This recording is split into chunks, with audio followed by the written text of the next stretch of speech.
Hello नमस्कार दोस्तों, स्वागत है आपका हमारे इस यूट्यूब चैनल में। तो दोस्तों, आज हम लोग क्लास 9th का मोस्ट इम्पॉर्टेंट MCQ क्वेश्चंस करेंगे। तो दोस्तों आइए शुरुआत करते हैं। क्वेश्चन नंबर 1 है, एक वस्तु r त्रिज्या के वृत्ताकार पथ में घूम रही है। आधे वृत्त के बाद उसका विस्थापन क्या होगा? आधे वृत्त के बाद उसका विस्थापन क्या होगा? तो दोस्तों पहले आइए समझते हैं। ये कोई वृत्त है जिसकी त्रिज्या कितनी है? r है। तो कोई वस्तु इतना घूमी यहाँ तक, तो ये इस पॉइंट में आधे वृत्त में इसकी जो विस्थापन है क्या होगा? तो दोस्तों विस्थापन क्या होता है? सबसे छोटी दूरी। तो सबसे शुरू में वस्तु एक यहाँ पे थी और यहाँ से घूमते हुए यहाँ, यानी कि इसकी सबसे छोटी दूरी तो ये हो जाएगा, यानी कि r + r क्या हो जाएगा? इसका सही आंसर हो जाएगा 2r। नेक्स्ट क्वेश्चन है, वेग में प्रति सेकंड परिवर्तन की दर क्या कहलाती है? वेग में प्रति सेकंड परिवर्तन की दर क्या कहलाती है? दोस्तों इसको हम लोग ऐसे भी समझ सकते हैं। वेग का मतलब SI यूनिट क्या होता है? मीटर पर सेकंड, और प्रति सेकंड यानी कि अपॉन में भी सेकंड, तो इसका मीटर पर सेकंड स्क्वायर किसका हो गया दोस्तों? इसका सही मात्रक यानी कि त्वरण का। तो इसका राइट आंसर त्वरण यानी कि option number D. Next question है, निम्न में से किसकी SI इकाई मीटर पर सेकंड स्क्वायर है? तो मैंने अभी बताया दोस्तों किसकी है? त्वरण की है। तो option number B. Next question है, दूरी समय ग्राफ का ढलान यानी कि डिस्टेंस टाइम ग्राफ का जो स्लोप है वो क्या दर्शाता है? दोस्तों डिस्टेंस टाइम ग्राफ का जो स्लोप है वो हमेशा वेलोसिटी यानी कि वेग दर्शाता है, इसलिए ऑप्शन नंबर सी हो जाएगा।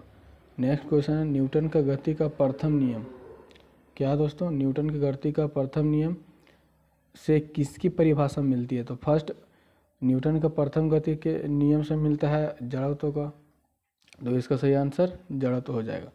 नेक्स्ट क्वेश्चन है, किसी पिंड का जड़त्व निर्भर करता है, किस पे निर्भर करता है जड़त्व? उसके त्वरण पे या उसके द्रव्यमान पे? तो किसी भी पिंड का जो उसका जड़त्व है दोस्तों उसके द्रव्यमान पे निर्भर करता है। नेक्स्ट क्वेश्चन है, क्योंकि दोस्तों यहाँ पे हम लोग समझ सकते हैं जो जड़त्व है उसका इंग्लिश होता है मतलब इनर्शिया। इसका फॉर्मूला तो I = mr²।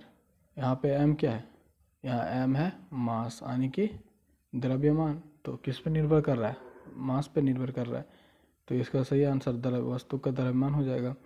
नेक्स्ट क्वेश्चन है, न्यूटन का गति का कौन सा नियम बल की परिभाषा देता है? फर्स्ट में हमने बताया जड़त्व क्या देता है, तो दूसरा जो है न्यूटन का गति का दूसरा नियम वो देता है बल की परिभाषा।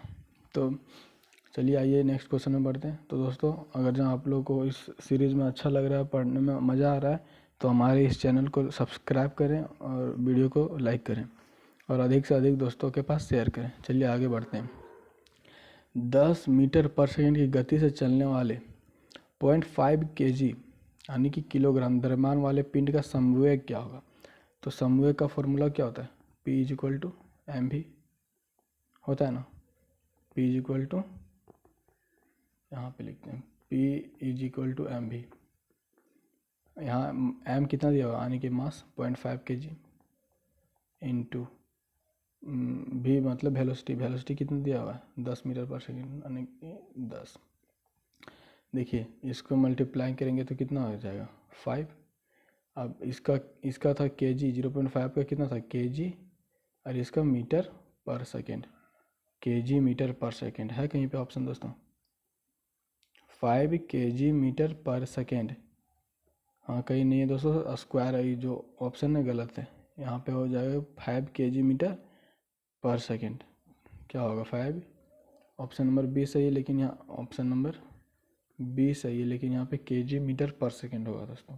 नेक्स्ट क्वेश्चन है, लिख देते हैं 5 kg मीटर पर सेकंड।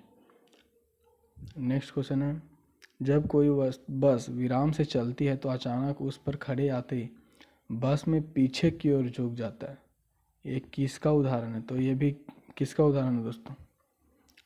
न्यूटन का गति का प्रथम नियम न्यूटन की गति का दूसरा नियम, न्यूटन की गति का तीसरा नियम, या तो इनमें से कोई नहीं। तो दोस्तों ये न्यूटन की गति का प्रथम नियम है, क्योंकि इसमें हम लोगों ने पढ़ा था कि ये जड़त्व के नियम को दर्शाता है। और ये जो है क्वेश्चन है वह जड़त्व किस में है, यानी कि एक होता है सो दोस्तों कि कोई भी वस्तु अगर विराम में तो विराम में ही रहना चाहेगा, ये जड़त्व के नियम को ही दर्शा रहा है। तो ऑप्शन नंबर ये। नेक्स्ट क्वेश्चन है, कार्य का असाई इकाई क्या है? कार्य का असाई इकाई क्या है, यानी कि असाई यूनिट। तो क्या होता है कार्य का S I unit? Joule. Option number C joule. Next question है, चंद्रमा पर किसी पिंड का द्रव्यमान 40 किलोग्राम है, तो पृथ्वी पर इसका भार क्या होगा? क्या होगा भार? देखिए W बराबर होता है ना mg, मास इंटू गुरुत्वीय त्वरण। मास कितना है? 40, गुरुत्वीय त्वरण 9.8 होता है, इंटू 9.8।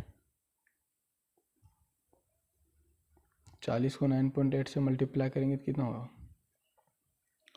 40 को 9.8 से, तो 8 चौक 32 के 2 हाथ में 3, 9 चौक 36, 3 39,